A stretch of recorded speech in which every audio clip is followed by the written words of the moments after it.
প্রিয় ভাই ও বোনেরা, আসসালামু আলাইকুম। কেমন আছেন আপনারা? আশা করি আল্লাহর রহমতে ভালো আছেন। আমিও আলহামদুলিল্লাহ ভালো আছি। আমি চুলায় একটি কড়াই বসিয়ে দিয়েছি।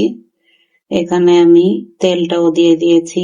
এখন আমি পেঁয়াজ কুচিটা দিয়ে দিচ্ছি। আমি পটল আলু দিয়ে ইলিশ মাছের ঝোল রান্না করব।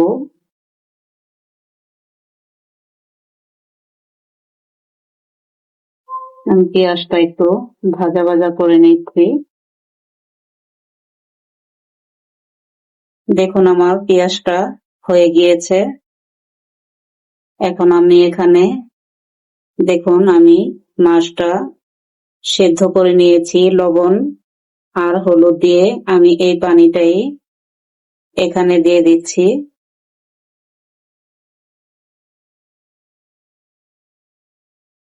আমি মাছটা সিদ্ধ করে নিয়েছি, এই জন্য আমার কাছে মনে হয় মাছটা ভেজে নিলে মাছের তেলটা সব বের হয়ে যায়, তখন মাছটা খেতে বেশি একটা মজা লাগে না। তাই আমি মাছটা সবসময় সিদ্ধ করে রান্না করি। দিয়ে দিলাম হলুদ গুঁড়া, দিয়ে দিচ্ছি মরিচের গুঁড়া। আমি এখানে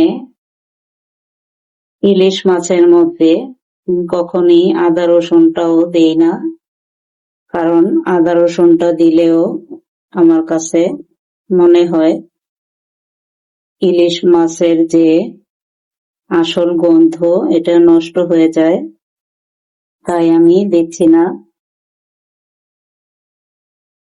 এখন আমি পটল আলু কেটে নিয়েছি, এটাও দিয়ে দিচ্ছি।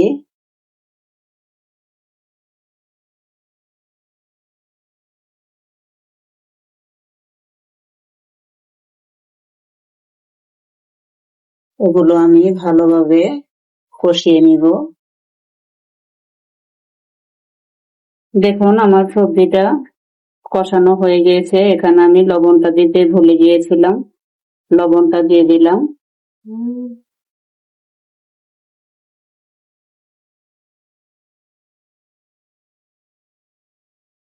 এখন আমি মাছগুলো দিয়ে দিব।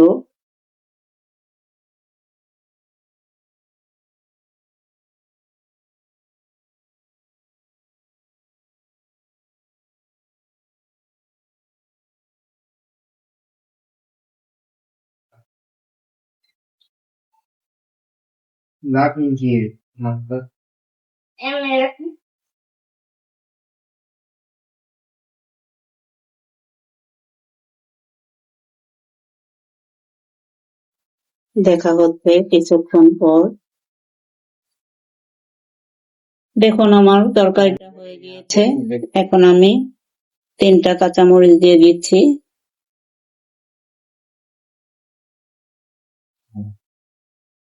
এখন আমি নামিয়ে নেব।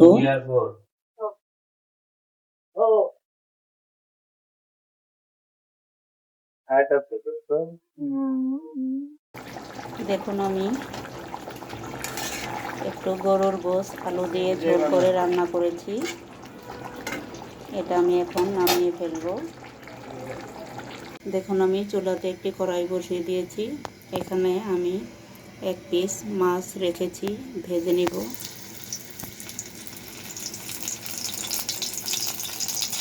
মাছের পেটিটাও ভেজে নিচ্ছি।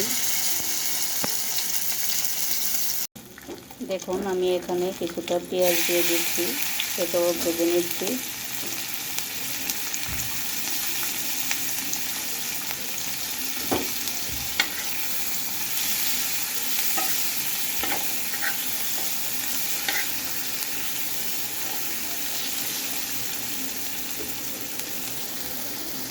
দেখুন আমার মাছ ভাজাটা হয়ে গিয়েছে।